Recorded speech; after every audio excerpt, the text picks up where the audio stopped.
घर में दो ही इंसान रहते हैं, एक तो वो लड़का रहता है, एक उसकी बहन रहती है।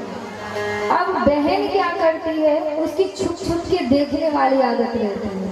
वो कमरे में झांक करके देखती है तो क्या देखती है कि ये व्यक्ति जो अटैची रखा है ना, तो जैसे ही खोल के अपना सामान देखता है तो देखती है कि उस अटैची में पैसे ही पैसे, नोट ही नोट रखे हुए हैं। गरीब रहते हैं दोनों। वो आकर के अपने भाई से कहती है कि भाई मैं एक बात बताऊं, देखिए पाप कैसे हमारे मन में आ जाता है, जैसे कि राजा के मंत्रियों में आया। ये तो एक अटैची की बात है, उनका तो राज्य था। अब बहन अपने भाई से कहती है कि भैया हमारे पास पैसे हैं नहीं, बहुत ही कम है, गरीबी का समय है, एक काम करते हैं भैया, ये जो व्यक्ति आया है ना उसको मार देते हैं। क्या कहती है,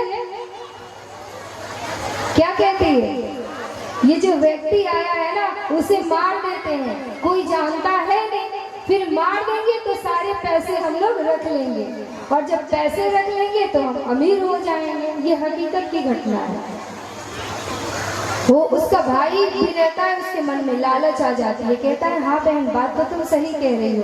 तो रात में दोनों मिल करके उस व्यक्ति को क्या करते हैं, मार डालते हैं, और उसका जितना भी पैसा रहता है उस पैसे से अपना एक व्यापार खोलते हैं, और व्यापार दिन दूनी रात चौगुनी तरक्की करता है। देखिए जो पापी होते हैं ना वो शुरू में बड़े वेग से बढ़ते हैं और उनका नाश भी हो जाता है, लेकिन जो सच्चे होते हैं उनके पाँव में कहते हैं ठोकरे लगते हैं, बार बार ठोकरे लगती हैं। तो क्यों ठोकरे लगते हैं, लोग सोचते होंगे ना कि अरे वो तो अधम है, वो पापी है, फिर भी वो खुश है, हम लोग खुशी नहीं, हम तो धर्म का पालन करते हैं। जानते हैं कारण क्या होता है, जो सच्चे होते हैं ना उनकी थोड़ी सी गलती पे भगवान जी ठोकर दे करके बताते हैं कि गलत है, संभल जाए। और जो महापापी होते हैं उनका तो नाश ही होना है। तो भगवान जी कहते हैं कि तुम खुश हो लो, एक दिन तुम्हारा सर्वनाश होगा। क्या होगा, एक दिन पूरा का पूरा सर्वनाश ही होना है। अब वो लोग उस व्यक्ति को मार करके व्यापार शुरू करते हैं। व्यापार दिन दूनी रात चौगुनी तरक्की करता है, पैसे भी खूब आ जाते हैं। उसी पैसे के बल पर उस व्यक्ति का जो लड़का रहता है उसका विवाह भी हो जाता है, और उसकी बहन जो होती है वो रोग से ग्रसित होकर के कुछ समय के बाद, कुछ सालों के बाद में मर जाती है। क्या होती है, वो जो उसकी बहन रहती है वो कुछ समय के बाद मर जाती है।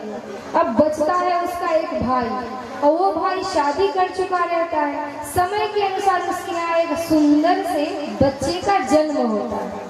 अब अमीर बन ही गया है, खुशियां मनाता है, लेकिन देखिए भगवान की कृपा अब कैसे मोड़ ले रही है। उसका बालक जो है ना, जो उसके यहाँ लड़का हुआ है वो बड़ा ही सुंदर है, पढ़ाई में भी बढ़िया है, लेकिन जैसे ही उसकी 20 साल की अवस्था होती है, बच्चे में तो हर कोई खर्च करता है, वो अपना पूरा पैसा उसकी पढ़ाई में, लिखाई में, हर एक चीज में खर्च करता है। लड़का उसका जैसे ही 20 साल का होता है उसे रोग होने लगता है। अब ये सोचता है कि बच्चे को तो अभी रोग हो रहा है, थोड़ा इसका विवाह कर दे, हो सकता है ये सही हो जाए। समय से वो उसका विवाह एक लड़की दे करके कर देता है। अब इतनी उसकी तबीयत धीरे धीरे खराब हो जाती है कि उसके इलाज में इसकी सारी संपत्ति नष्ट हो जाती है।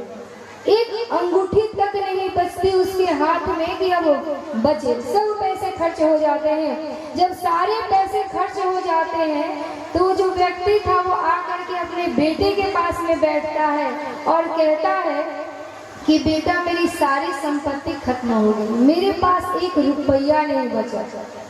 तो कहता है, वो हंसने लगता है लड़का, कहता है अब सही समय आ गया है, अब मुझे यहाँ से जाना होगा।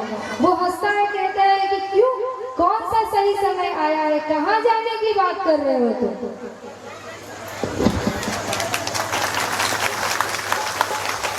श्री राधे। दिलीप यादव की धर्म पत्नी रेखा देवी की ओर से व्यास के पर विराजमान बहन सुश्री गंगा मिश्रा जी को माल्यार्पण किए हैं।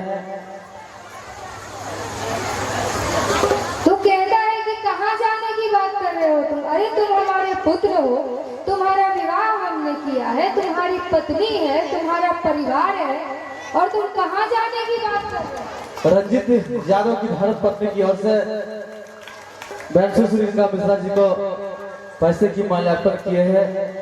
आप तमाम श्रद्धालुओं को बहुत बहुत धन्यवाद। माता रानी की कृपा आप सब पर बनी रहे।